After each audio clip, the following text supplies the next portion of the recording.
line liquid. Then the lymphoid tissue is also written in the line liquid. Head डाल के malt MALT उसके बगल से perform start करते हैं।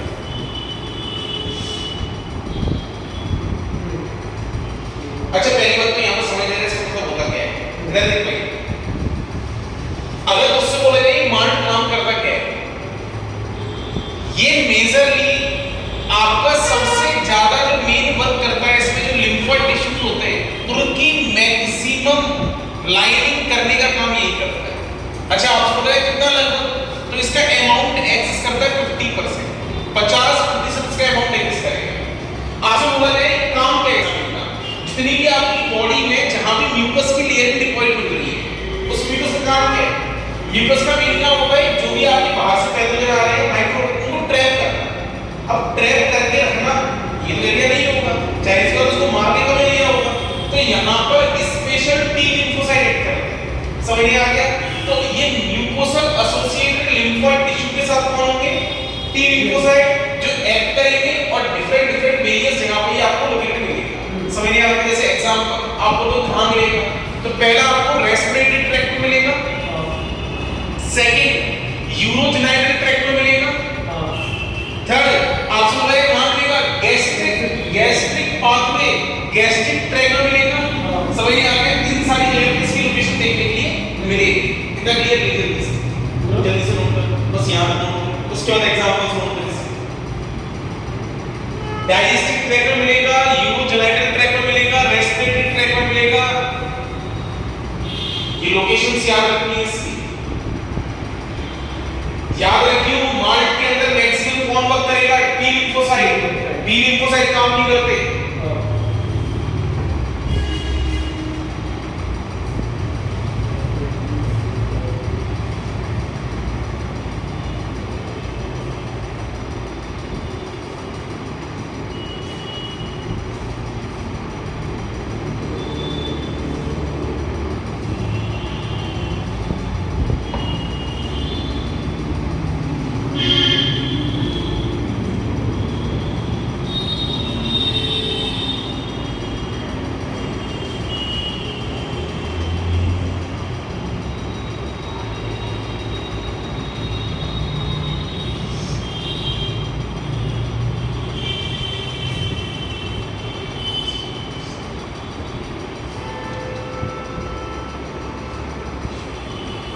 Urogenital associated lymphoid tissue UGALT,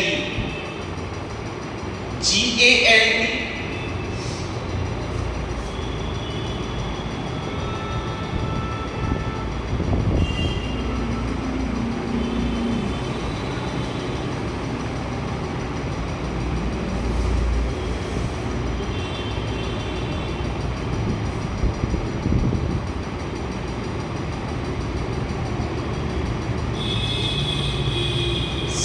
lymphoid tissue, और उसके बाद next BALT buckle pharyngeal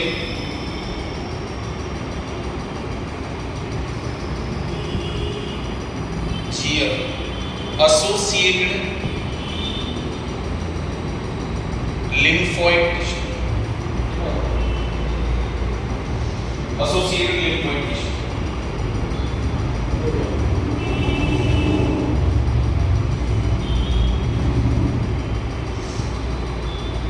Next heading, functions of antibodies.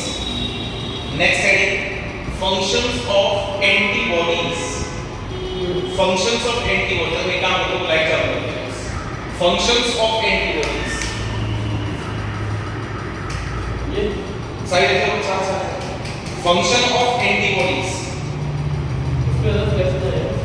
नहीं है। देख जा चेक कर दो क्या भाई सही आ रहा है। हाँ सही आ रहा है। इसके अंदर क्या है, सही आ रहा है।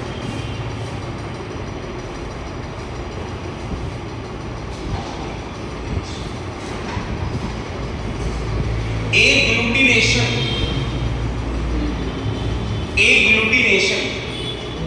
इसके अंदर लिख antibody,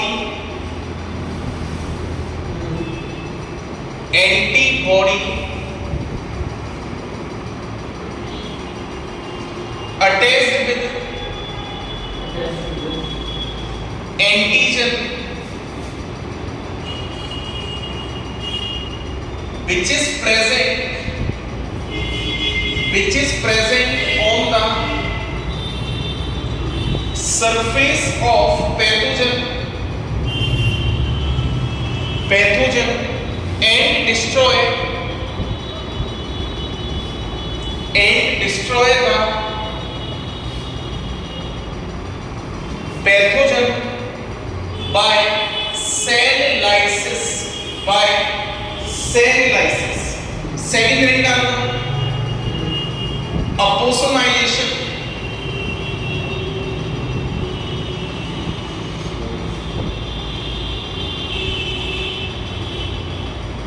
coating of bacteria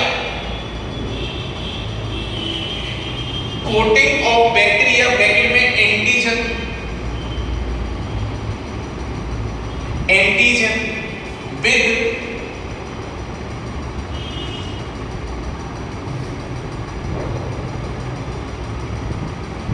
with opposite antibodies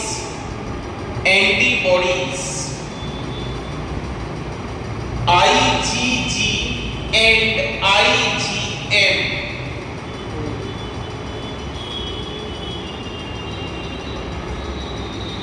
facilitate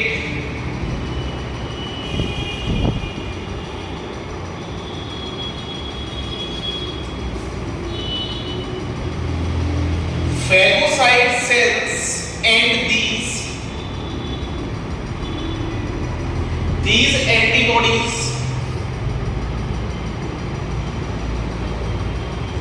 or opposite promote phagocytosis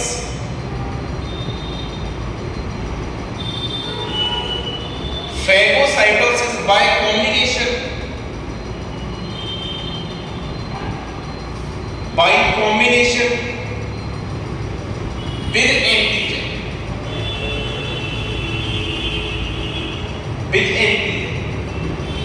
Next is the neutralization.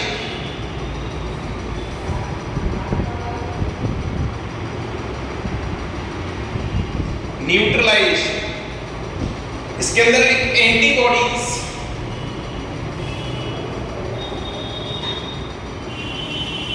neutralized the toxins of bacteria by attaching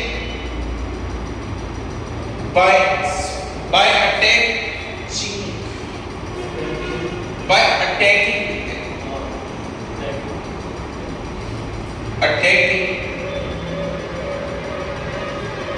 with them.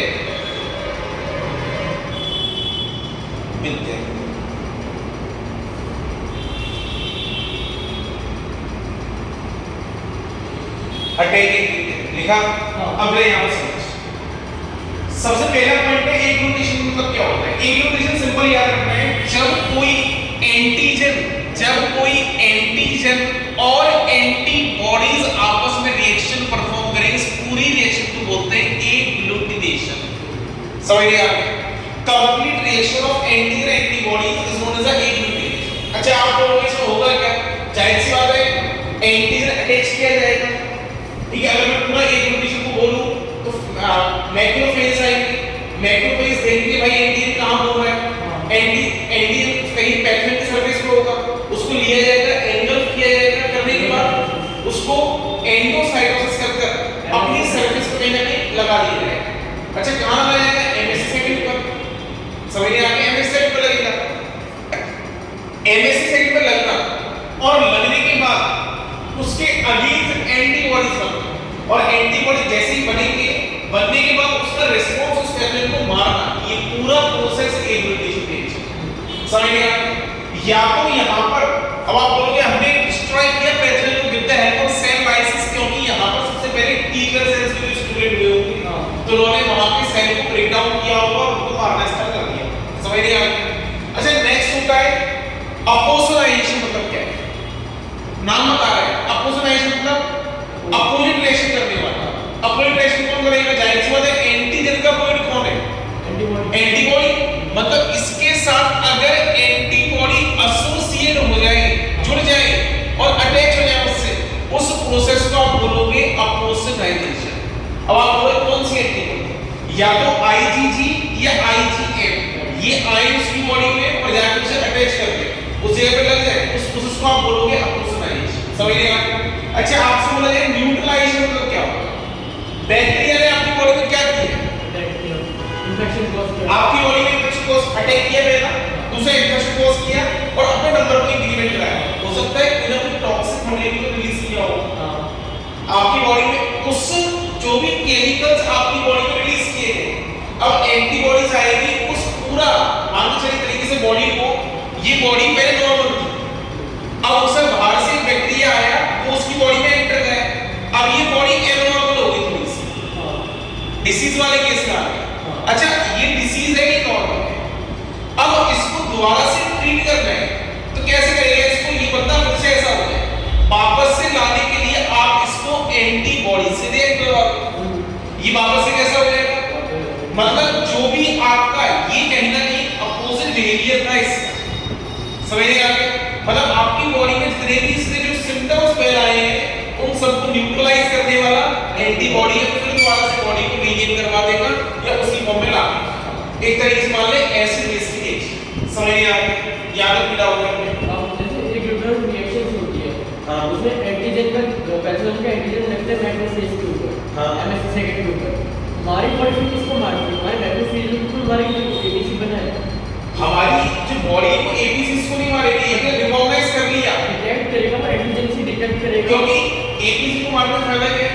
नहीं तो डिटेक्ट कैसे कर पाएगा? अपना एबीसी ऐसे मिलकर के जा रहा होगा कहीं उस साइड पे कहीं ना कहीं हेल्पर टी सेल्स होंगे, हेल्पर टी सेल्स को देखेंगे समझेंगे, हेल्पर टी सेल देखा भाई एमएससी सेकंड पर कोई एंटीजन लगा हुआ है, वो तुरंत सिग्नल दे देगा टी लिम्फोसाइट को और दूसरा दे देगा बी लिम्फोसाइट को। डरने वाला तो कौन है? टी, ये हेल्पर सेल्स है ना। हां पर जैसे ये एंटीबॉडीज बन गई, अब एंटीबॉडी डिटेक्ट थोड़ी कर पाए, कौन सा वो तो एंटीजन के हिसाब से देखेंगे, जिसका एंटीजन मिल गया वैसे पैथोजन का उसके ऊपर अटैक होगा जो पैथोजन तो एबीसी के ऊपर भी हमारा पैथोजन का एंटीजन हुआ उस पे भी अटैक होगा। फिर नहीं सकते जो तेरी बनाई है ना मिसाइल, इसे एंटीजन को मारना हमारा उद्देश्य नहीं है, मारना उस पैथोजन को खत्म करना है। जैसे अभी हम एक ट्रीटमेंट यूज करते हैं, अभी हम आने वाले से प्रैक्टिसिंग चल रही है, ला रहे हैं, हम सोच रहे हैं कि हम एक ऐसी वैक्सीनेशन बनाएं जो उसमें आरबी टेक्नोलॉजी से बेस्ड, रिकॉम्बिनेंट डीएनए टेक्नोलॉजी से बेस्ड। अच्छा उसमें क्या करेंगे हम? जैसे सपोज अगर हम वैक्सीनेशन देते हैं, वैक्सीनेशन में क्या करते हैं?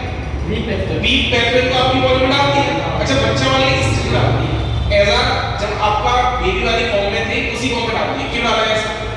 आपकी बॉडी उस एनवायरनमेंट से रजिस्ट हो गई, तो कहीं ना कहीं पैथोजन बाहर में उठाता तो करनी है आपको। अब मान के चलो एक काम ये भी करता हूं, उस बच्चे के पहले से ही जीनों पे ऐसा सभी एंटीजन्स के वो जीन्स डाल दूं, ऑटोमेटिक एंटीजन बनेगा और वो ऑटोमेटिक एंटीजन बनेगा तो ऑटोमेटिक एंटीबॉडी लगातार बनती रहेगी। तो अब मैं एक कर रहा हूं कि उस जीन को डायरेक्टली उसके एम्ब्रियोनिक सिस्टम में डाल, मेरा काम ये इसको बोलते हैं सेकंड। मुझे वो एंटीजन नहीं मारना, मुझे एंटीजन ट्रीटमेंट नहीं करना, मुझे पैथोजन का ट्रीटमेंट करना है। समझ आ गया? एंटीजन पे कभी भी एंटीबॉडी एक्ट नहीं करती, पर एंटीजन को लेती है और उस मेन पैथोजन पे एक्ट करती है। समझ आ गया? इतना क्लियर है? एंटीजन तो पड़ेगा तो एंटीजन सिर्फ अटैच करता है सरफेस पर। जैसे पढ़ेंगे पैराटोपर एक्ट तो पढ़ा है, पैराटोपर एक्ट तो पढ़ा है, इसके बारे में किसी को भी जरूरत है। अरे एंटीबॉडी का स्ट्रक्चर पढ़ा है? हां पढ़ा है। एंटीबॉडी का स्ट्रक्चर इस प्रकार होता है, एमएल तो एच और एल इस प्रकार होता है एंटीबॉडी। हां ये स्ट्रक्चर है।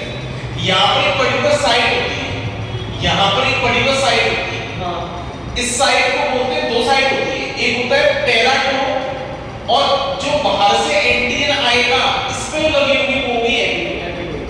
एंटीजन और पैरा दोनों अटैच करती है। हम उसको तो हमारे ये क्या है मेरे पास बीसीआर। बीसीआर क्या था? H2L2 स्ट्रक्चर था। इस बीसीआर पे ये दो साइड से तो इसी पे जाके कंपैरिजन कर रहा है। इसको मारने की रिक्वायरमेंट नहीं है, इसको सिर्फ रीड करना है और रीड करने के बाद जो भी आपने बनाए मिसाइल्स वो दूसरी बॉडी को मारना। समझ नहीं आ गया? इसको कभी नहीं मारना। बनवाने के लिए एंटीबॉडी रिएक्शन रिक्वायरमेंट होती है, वो ये करवाएगा। यहां तक क्लियर है? बता भाई यहां तक कोई समस्या अपने को? अब हेडिंग का नोट पॉइंट। अच्छा नोट पॉइंट लिखवा रहा था। नोट पॉइंट लिख देना इसके अंदर। First line of defence. First line of defence. अच्छा फर्स्ट लाइन ऑफ डिफेंस में कौन काम कर रहा था? स्किन। बहुत बढ़िया। और स्किन और वो स्किन और म्यूकस। स्किन और mucus membrane. Skin common mucus membrane. अच्छा सेकंड लाइन ऑफ डिफेंस में टीयर्स हो गए। टीयर्स हो गए। आपकी बॉडी के अंदर मोनोसाइट हो गए, न्यूट्रोफिल्स हो गए। समझ नहीं आ रहा? तो लिख इसके अंदर neutrophils comma monocyte comma macrophage comma interferons comma fever. अच्छा थर्ड लाइन ऑफ डिफेंस में क्या आ गया? हमारी वो last lymphocytes. B lymphocyte B lymphocyte T lymphocyte B lymphocyte और T lymphocyte.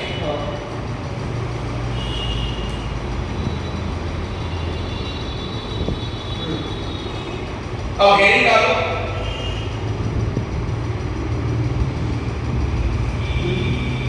Type of antigens. There are two type of antigens. There are two type of antigen. Exogenous antigen. Exogenous antigen. And second, endogenous antigen. Exogenous antigen, second endogenous antigen. अब पहले heading डाल दे exogenous antigen. Exogenous antigen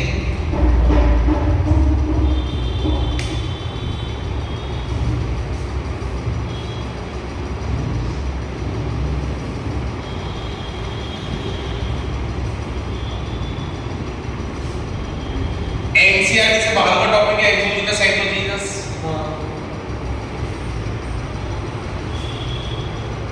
अब समझ रहे हैं?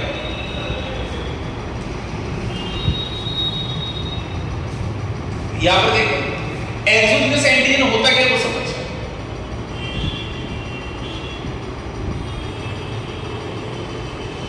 Exogenous antigen main काम क्या करेगा? सबसे पहले एक्सोस का मतलब क्या है? बॉडी से बाहर। मान के चल ये आपकी मेन बॉडी है, इस पे अटैक करने वाला आपकी बॉडी में एक पैथोजन आएगा और ये पैथोजन अपने ऊपर एक अपनी एंटीजन बॉडी लेके आएगा। समझ रहे हैं? जैसे ही बॉडी में आपके एंटर करेगा तो कहीं ना कहीं आपके सेल स्टिमुलेट करेंगे, तो मैक्रोफेज इस पे आके अटैक करेंगे। मैक्रोफेज क्या करेंगे? अटैक करेंगे और अटैक करने के बाद अपने MHC फर्स्ट या सेकंड पर इस एंटीजन को जाके अटैच करेंगे। ये मैक्रोफेज है, ये मैक्रोफेज है। क्या करेगा? उसको जाके अपने MHC सेकंड के ऊपर इस एंटीजन को रख दिया। इतना क्लियर? अच्छा मुझे ये बता क्या ये एंटीजन आपकी बॉडी में पहले से था? क्या ये एंटीजन बाहर से आया है? तो इसको बोलते हैं एक्सोजीनस एंटीजन। अच्छा क्वेश्चन ये एक्सोजीनस एंटीजन होगा तो यहां पर क्या चीजें स्टिमुलेट होगी? फिर से एक बार देख रहा। पहली बात तो कौन काम कर रहे हैं यहां पर? MSC सेकंड काम कर रहे हैं। अच्छा MSC सेकंड काम करेगा तो कहीं ना कहीं APC बनेगा। अच्छा APC बनेगा तो कहीं ना कहीं यहां पर बी लिम्फोसाइट काम करेंगे क्या? बी लिम्फोसाइट एक्ट करेंगे। अगर बी लिम्फोसाइट एक्ट किए तो क्या यहां पर एंटीबॉडीज बनना स्टार्ट हो जाएंगी?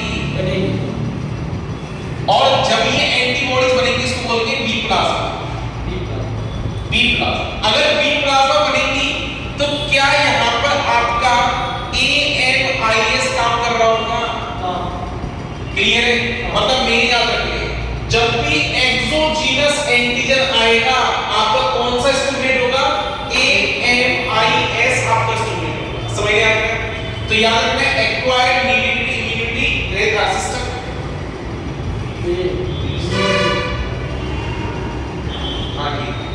कितना क्लियर है?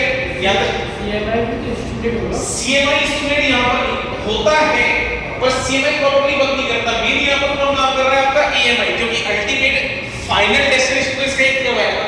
अब CMI आएगा, अब करेगा यहाँ पर एंड टू एंड के अंदर वेरिएंट्स के बारे में यहाँ पर लिखने पड़ेगा। यही पे बनाते हैं, कुछ पॉइंट लिखा हुआ है इसके बारे में।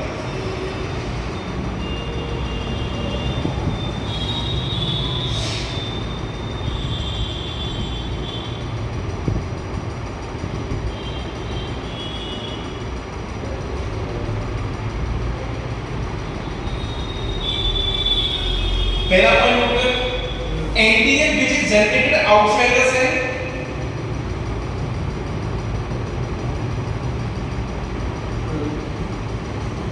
Antigens attach on MSC second. अच्छा मुझे एक और पॉइंट बताया, MSC सेकेंड को कौन सा रिसेप्टर रिकॉग्नाइज करेगा? CD4 या CD8? CD4 या CD8 CD4 8 नहीं करेगा। CD4 उसको करेगा ना? हाँ बोलो। CD4 उसको वो करेगा, डिटेक्ट करेगा। CD8 नहीं करेगा। कंफ्यूज मत होना, बस सिंपल बता दो यार, ठीक है? CD4 करेगा, CD8 करेगा। CD4 करेगा। क्यों? अबे CD4 था कहाँ पर? CD8 की लोकेशन कहाँ पर थी? CD4 T हेल्पर में था। T हेल्पर सेल में था। T helper. अच्छा T हेल्पर क्या APC को डिटेक्ट करता है? हाँ। और APC के ऊपर हमेशा MSC सेकेंड तो होता ही होता है। लेंस वाला MSC सेकेंड डिटेक्ट करेगा, समझ गए आप? ठीक है, बात में पॉइंट कौन सा लिखा है? Antigen attach on MSC second. MSC second. अच्छा next point exogenous antigen determined by the CD4 receptors in which T helper cells are stimulated,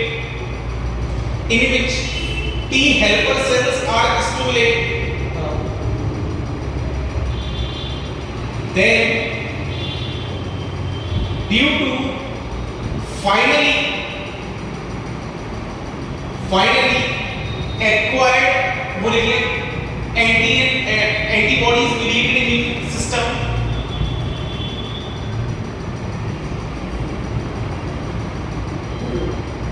ठीक है। अब हेड आप next head endogenous antigen. Endogenous antigen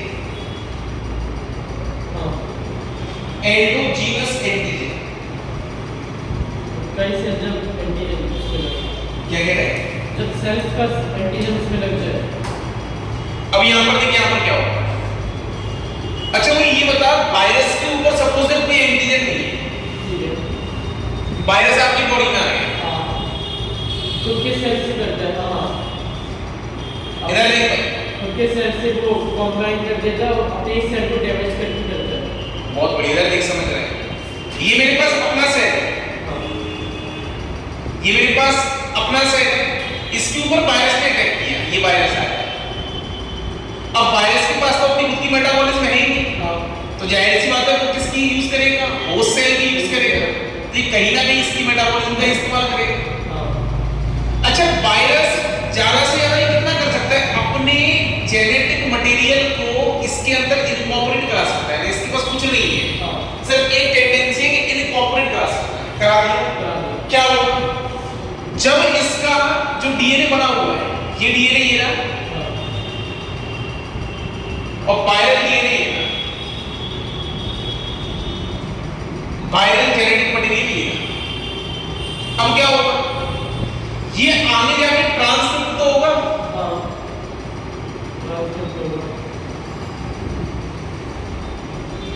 और ट्रांसक्रिप्ट हो जाने के बाद नेक्स्ट प्रोसेस ट्रांसलेशन भी होगा।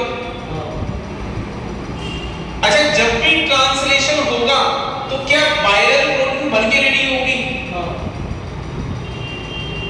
क्या वायरल प्रोटीन आपकी बॉडी में पहले से थी? बनाई है ना? किसने बनाई है? आपकी सेल्स ने बनाई है, हाँ पर कहीं ना कहीं बनाने वाला जीनोम वायरस वायरस है, हमारा जीनोम नहीं है। अब ये क्या करेगा, it is act as an किसकी तरह एक्ट होगा, एंटीजन की तरह एक्ट होगा। हाँ क्या ये एंटीजन बॉडी के बाहर से आया, बॉडी के अंदर से? बॉडी के अंदर से बॉडी के अंदर से बनाया, पर आने वाली एक्टिविटी बनाई किसने? वायरस ने, या बोलता हूं ट्यूबर सेल्स ने। समझ नहीं आ गया? तो अगर अब इसमें क्या करेगा, इस पर एक्ट करेगा, क्या आपकी बॉडी की बनाई हुई है, बाहर से आई हुई है? अपनी बॉडी की बनाई हुई है। अच्छा, बॉडी को बनाई हुई कौन एक्ट करेगा, एमएससी ने, MSc second, MSc bulb work करेगा, यहां पर काम करेगा बल्ब। कौन काम करेगा, एमएक्सी, एमएससी बल्ब, यहां पर एमएससी बल्ब सेक्टर काम करेगा। और एमएससी बल्ब क्या करेगा, इसको अपनी सतह के ऊपर लगा देगा। ये एमएससी था, इसने इस एंटीजन को अपनी सतह के ऊपर लगा दिया, ये एंटीजन। अच्छा, आप क्या काम हुआ है, बिल्कुल वो अपने, अब इसको मरवाने का काम किया जाएगा। अच्छा, अगर मान के चले एमएससी बल लग गया, एमएससी बल को रिकॉग्नाइज करने वाला टी, जाहिर सी बात है टी सेल्स ही काम करते हैं। हाँ। टी सेल्स काम भाई अपने सेल को क्यों मारे, तो यहां पर काम करेंगे आपके टी लिम्फोसाइट, मीडिया बोलते हैं टी सेल्स, लिम्फोसाइट्स। अच्छा, टी लिम्फोसाइट अगर काम करेगा तो मुझे ये बता, एमएससी फर्स्ट को पहचानने वाला CD8 था, मतलब बल्कि यहां पर मेन काम टी सेल्स का भी CD8 काम करेगा। और CD8 की लोकेशन, टी किलर, लोकेशन यहां पर थी T killer cell, location T killer cell यहां पर काम करेगा। अच्छा, टी किलर सेल जैसे ही काम करेगा, वो क्या करेगा, इसको मारना स्टार्ट करेगा। तो यहां पर कहीं ना कहीं क्लोनल सिलेक्शन भी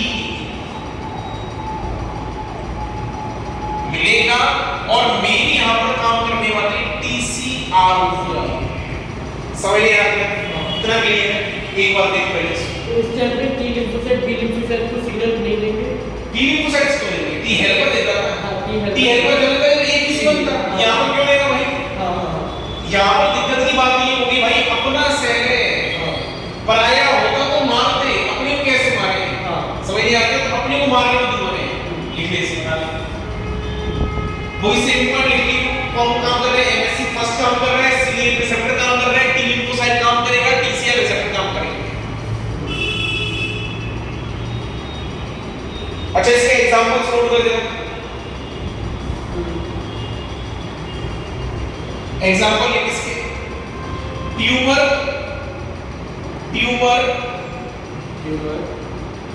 वायरस इन्फेक्टेड सेल्स एटसेट्रा,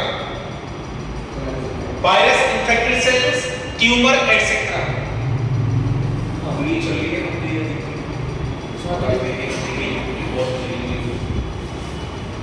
चल रही है 28-29 मिनट। बता भाई, यहां तो कोई समस्या है देखो, जल्दी से लिख।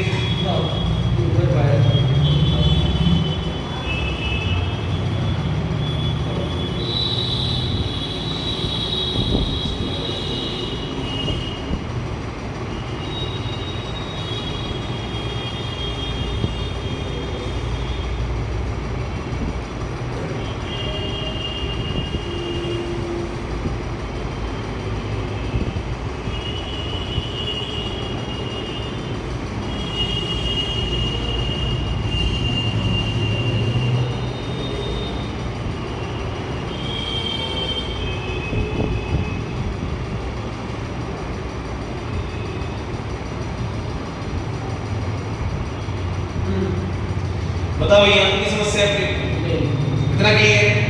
एंडोजीनस एंटीजन, एक्सोजीनस एंटीजन कौन कौन से काम करेंगे, रिसेप्टर याद रखने में। CD8 CD4 कब काम करेगा, एंडोजीनस पे कौन एक्ट करेगा, एक्सोजीनस पे कौन एक्ट करेगा, एमएससी सेकंड किस पे काम करेगा, एमएससी फर्स्ट किस पे काम करेगा। एक बार पहले एक पॉइंट को देख, फिर उसका बाद में बढ़ते हैं।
बताओ यहाँ तो कोई समस्या नहीं है।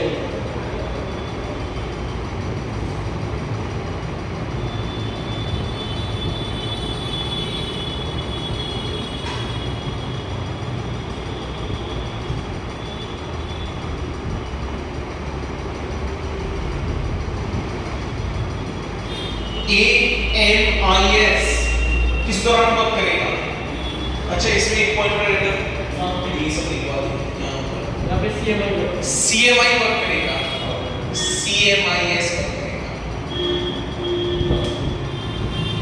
अच्छा वो ये बता AMIS वर्क एंडोजीनस में करेगा एक्सोजीनस में करेगा? एक्सोजीनस में एंडोजीनस के अंदर CMI वर्क करेगा। क्यों कर रहा है? रीजन क्या करने का? खुद का सेल है जो वो करता है। प्लस दूसरी बात यहाँ पर CD8 रिसेप्टर ही काम करेगी क्योंकि MSC सेगमेंट पे एक्ट करने वाले वही और CD8 की रिसेप्टर की लोकेशन कहाँ पर है? टीकलर पे दैट्स T स्टूडेंट। हां समझ रहे हैं? तो इसका फिर इफेक्ट कम ही होगा।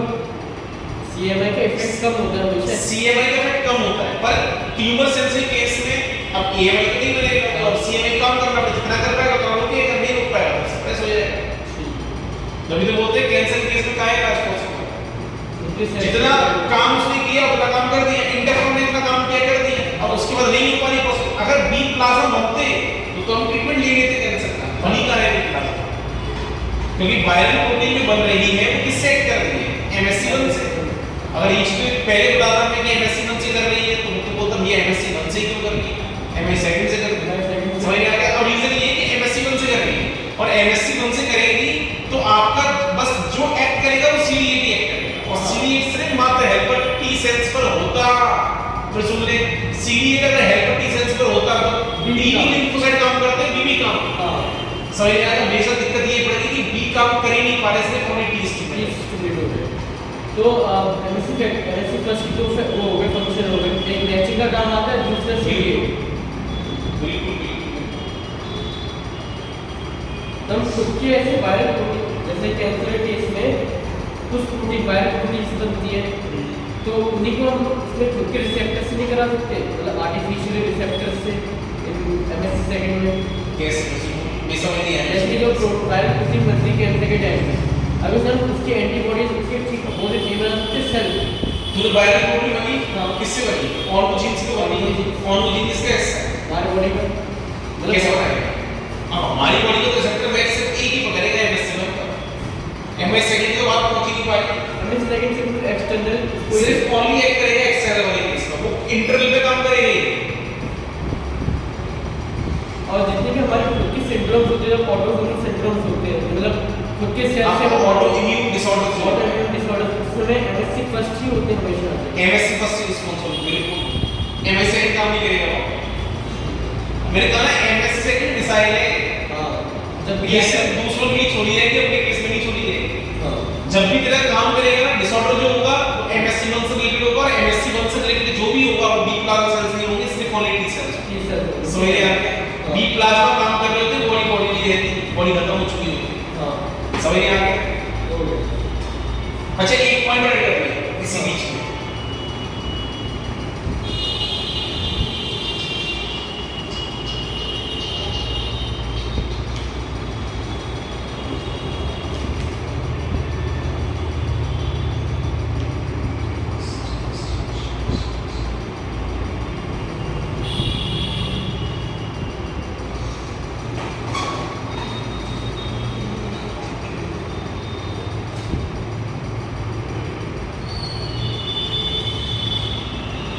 एकाउंट में एक पॉइंट लिख ले इन टिश्यू अगर ऐसे मेहंदी बोल रहा हूं उसमें मैं सुन ले अगर टिश्यू के अंदर एंटीजन आता है या पैथोजन आता है तो CMI वर्क करेगा और अगर ब्लड के अंदर एंटीजन आता है तो EMI वर्क करेगा। अगर ब्लड के अंदर आता है तो AMIMS काम कर रहा है और बाकी अगर टिश्यू के अंदर आ रहा है तो CMI वर्क कर रहा है। लिखने का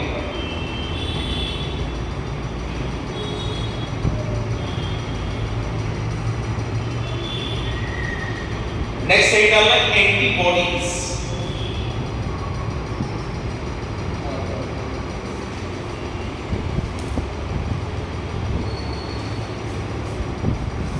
एंटीबॉडीज इससे पहले मैं एक क्वेश्चन लिख रहा हूं, बस अभी इस क्वेश्चन को देखना है, लिखना नहीं है।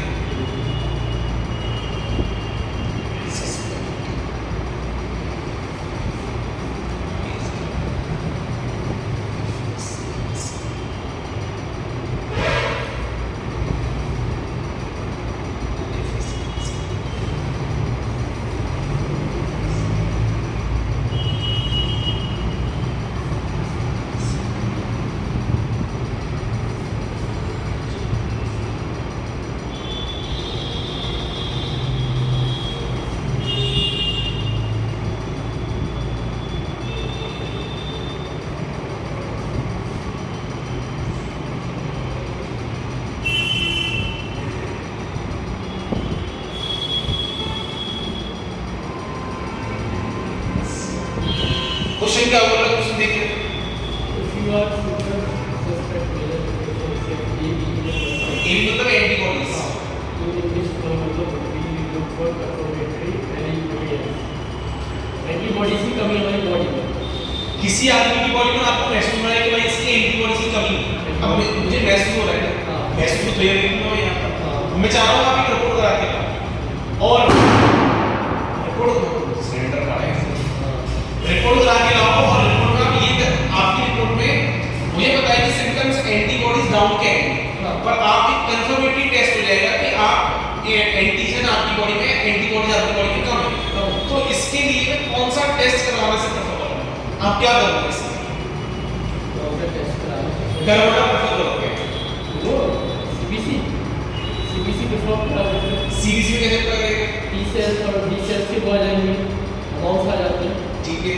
फिर अगर नॉर्मल अमाउंट कम होंगे तो डार्ट में आ जाता है, पता चल जाएगा उससे।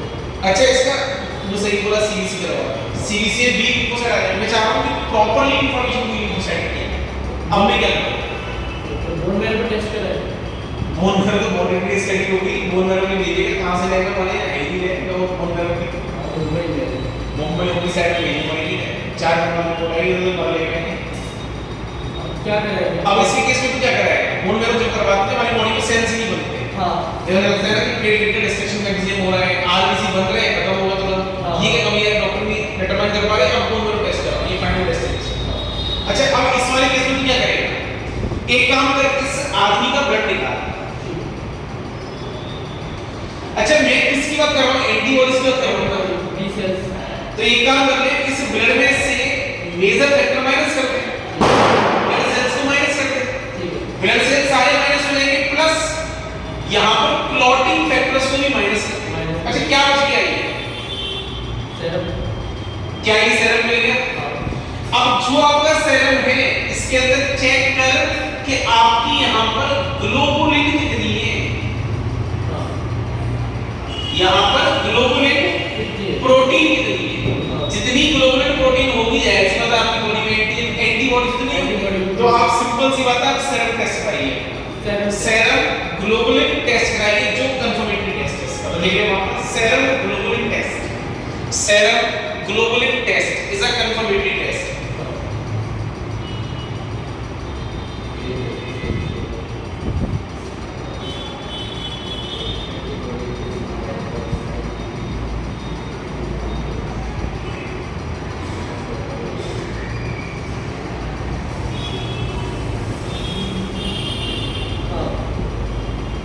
नेक्स्ट एंटीबॉडीज, अब एंटीबॉडीज के अंदर एक पहला point, antibody is a glycoprotein या complex glycoprotein structure, antibody is a complex glycoprotein structure, हाँ ग्लाइको मतलब कार्बोहाइड्रेट, कार्बोहाइड्रेट और प्रोटीन का लिंक्ड स्ट्रक्चर है। हाँ अच्छा next point, antibodies are made up of immunoglobulin proteins, immunoglobulin proteins। अच्छा next, इसे लिवर बनाता है, इसे लिवर सिंथेसिस, इसे लिवर सिंथेसिस, नेक्स्ट हाँ अगला ग्लाइको प्रोटीन्स, हाँ glycoproteins in glyco means recognition, ये मेन काम क्या कहते हैं, रिकॉग्निशन करने का काम करेगा। Next point, antibodies have 4 peptide chain, antibodies have 4 peptide chain called H2L2 called H2L2, heavy chain and light chain। अच्छा ऐसे 2 heavy chain and 2 light chain, 2 heavy chain and 2 light chain। हाँ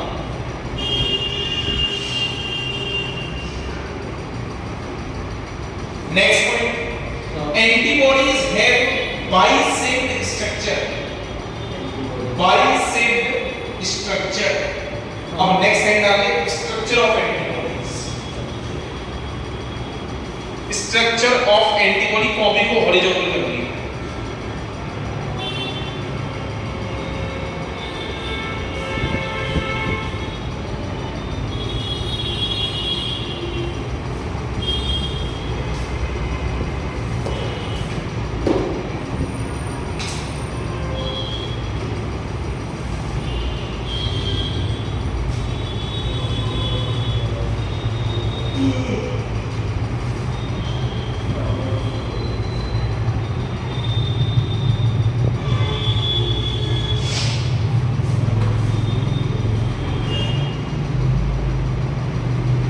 स्ट्रक्चर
वो इकट्ठे हो गए।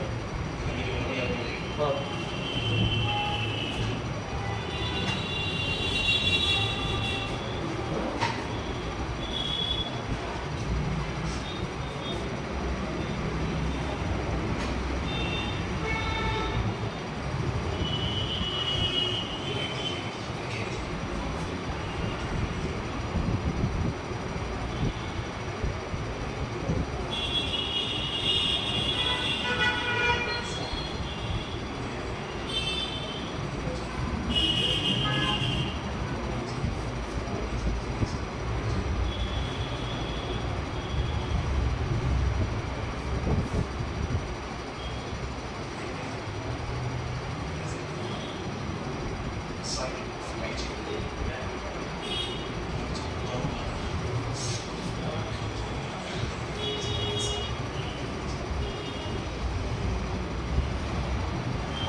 चलो फिर देख लिखा क्या हो गया नहीं फोटो क्लिक कर लिया मैंने पीछे थी इधर देख समझ रहे हैं रह गए इधर देख समझ स्ट्रक्चर ऑफ एंटीबॉडीज की बात करूं पहली बात तो इनसाइड से एंटीबॉडीज के अंदर मैंने कहा था एंटीबॉडी है क्या प्रोटीन स्ट्रक्चर है कौन बना रहा है बीसीआर बना रहा है अगर बीसीआर के अंदर बोला जाए तो क्या एक बाइसेप स्ट्रक्चर है बाइसेप यहां से मुड़ा हुआ है हालांकि दो स्ट्रेट लाइन है जहां से मुड़ी हुई है उस जॉइंट को बोलते हैं it is known as hinge joint जरूरत नहीं है हर एंटीबॉडी में हिंज जॉइंट मिले एक एंटीबॉडी ऐसी भी होती है इसमें हिंज जॉइंट नहीं मिलता इसको बोलते हैं आईजीडी एंटीबॉडी आईजीडी समझ नहीं आ गया तो हिंज जॉइंट के बारे में देखेंगे अभी क्या होता है क्या काम करता है मेरे पहले समझ रहे हैं मैंने बोला प्रोटीन से स्ट्रक्चर प्रोटीन में दो पार्ट होते हैं एक होता है अमाइन ग्रुप एक होता है कार्बोक्सिल ग्रुप तो अमाइन ग्रुप ऊपर की तरफ है कार्बोक्सिल ग्रुप नीचे की तरफ है अमाइन ग्रुप ऊपर की तरफ है कार्बोक्सिल ग्रुप नीचे की तरफ है इस तरीके से पूरा एक प्रोटीन चेन बना हुआ है अच्छा आपसे बोले कितने प्रोटीन है 1 2 3 4 तो ये चेन पहली बात तो पॉलीपेप्टाइड चेन एग्जिस्ट करती है जो पॉलीपेप्टाइड कितने पॉलीपेप्टाइड है 4 पॉलीपेप्टाइड टेट्रा पॉलीपेप्टाइड चेन अच्छा आपसे बोले स्ट्रक्चर कैसा होगा light chain sorry light chain heavy chain तो दो हैवी चेन है H2 दो लाइट चेन है N2 तो स्ट्रक्चर H2L है क्लियर यहां तक मिला होता है अच्छा अब आपसे बोला जाए पूरे स्ट्रक्चर को बाइसेप बनाने के लिए और स्ट्रक्चर को स्टेबल बनाने के लिए कौन से बॉन्ड रिक्वायर्ड है तो आप बोलोगे डाइसल्फाइड बॉन्ड इन दोनों के बीच में एग्जिस्ट करता है समझ में आ गया जहां पर बाइसेप स्ट्रक्चर बना हुआ है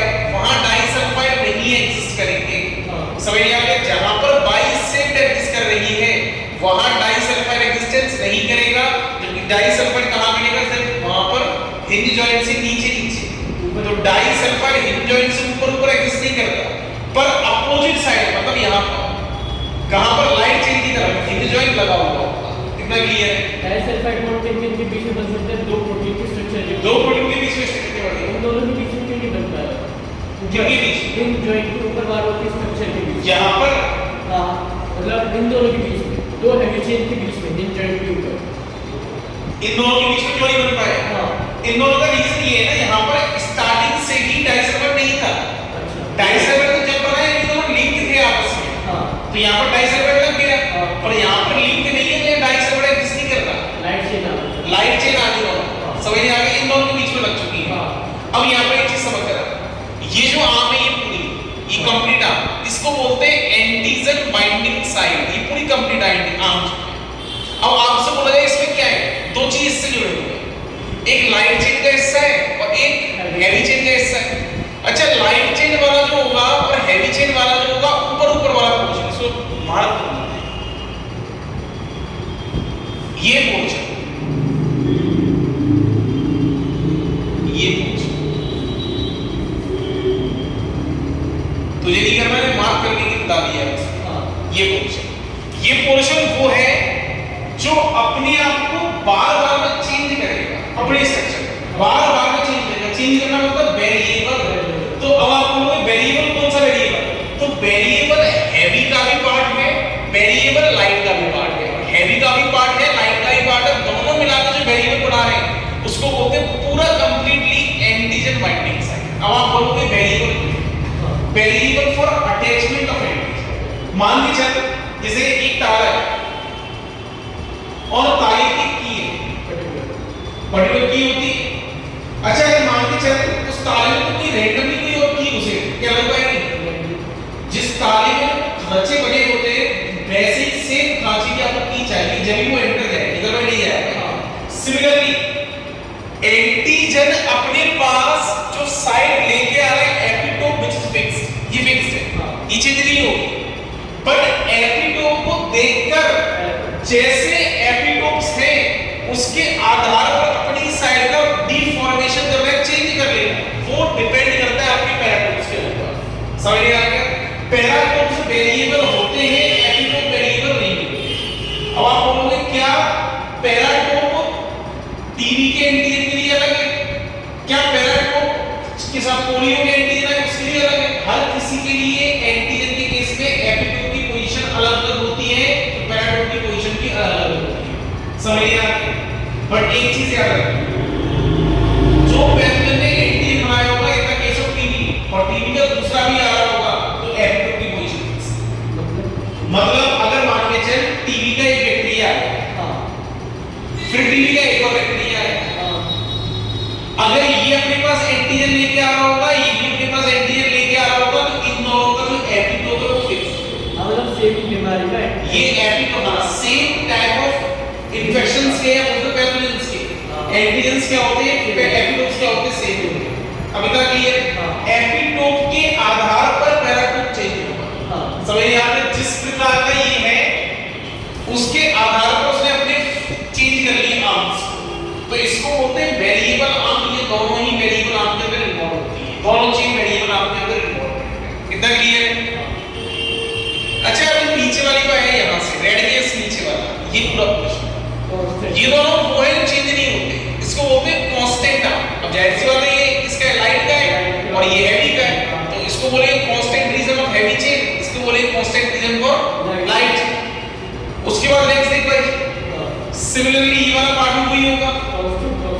पैराटोप की मेन पोजीशन याद रखनी, पैराटोप अपर साइड में होते हैं। अगर मैं नॉर्मल एंटीबॉडीज की बात करूं, नॉर्मल एंटीबॉडीज की बात करूं तो पैराटोप की कितनी पोजीशन मिलेगी? हैवी का टू पोजीशन ऑफ पैराटोप, आपको दो पोजीशन पैराटोप की मिलेगी। अच्छा, अब यहां पर देखो, इसको थोड़ा सा यहां पर स्ट्रक्चर को यहां जोड़ के देखते। मेरे पास एंटीजन जो लेके आ रहा है वो एपिटोप है, जो कैसा होगा? फिक्स्ड होगा। जो कैसा होगा? फिक्स्ड होगा। अच्छा, एंटीजन एपिटोप लेके आ रहा है, जो एपिटोप को देखकर चेंज कर रहा है वो पैराटोप है। और पैराटोप एंटीबॉडीज पर होता है और एपिटोप एंटीजन लेकर आता है। और ये दोनों कुछ इस तरीके से सेट होते हैं, इसे बोलते हैं एंटीजन एंटीबॉडीज जो आपस में जुड़ते हैं। ये एक लॉक एंड की टाइप का कांसेप्ट यहां पर ऐड हो रहा है। और याद कर एंजाइमोलॉजी के अंदर अमाइन फिशर ये कांसेप्ट दिया है। या वाला लॉक एंड की हाइपोथेसिस पर्टिकुलर एंजाइम के लिए पर्टिकुलर एंजाइम, हाँ, जैसे मान लीजिए मैंने कहा था एंजाइम के ऊपर एक्टिव साइड होती है, हाँ, या अगर एक्टिव साइड अपने आप को डिफॉर्म करती, चेंज करती है अकॉर्डिंग टू सबस्ट्रेट सबस्टेट के अकॉर्डिंग। अगर मान लीजिए सक्सिनेट और पेरोड वाली कहानी याद आ रही है, हाँ याद आ रही है, हाँ उसमें एक हुआ है सक्सिनेट लगना चाहिए था, मैग्नेट गलती से आ गया, हाँ जैसे सक्सिनेट का नंबर बढ़ा मैग्नेट देखकर भाग गया। अब ऐसा क्यों हुआ था? क्योंकि मैग्नेट सक्सिनेट जैसा ही अपीयरेंस था, आपके उससे जुड़ गया, हाँ। पर एक्टिव साइड बनी किसके लिए थी? सक्सिनेट सक्सिनेट के लिए। जुड़ा कौन है? मैग्नेट। मैग्नेट बाद में भागा क्यों? क्योंकि सक्सिनेट का नंबर ऑटोमेटिक इंक्रीमेंट होने लग गया और इंक्रीमेंट नंबर को देखकर वहां से मैग्नेट चला गया, कंसंट्रेशन की तरफ मूवमेंट करता। समझ नहीं आया? तो सिमिलरली याद रखना है कि हर आर्म अपने आप को चेंज करती, चेंज करने वाली आर्म जो है वो आपकी पैराटो साइनाइड में पूरा एक्टिव साइड साइनाइड के पूरी एंटी जो एक्टिव साइड है इसको कैसे करते हैं? हाँ एक बार देख ले फिर यहाँ तक आज की नींद नहीं काफी है।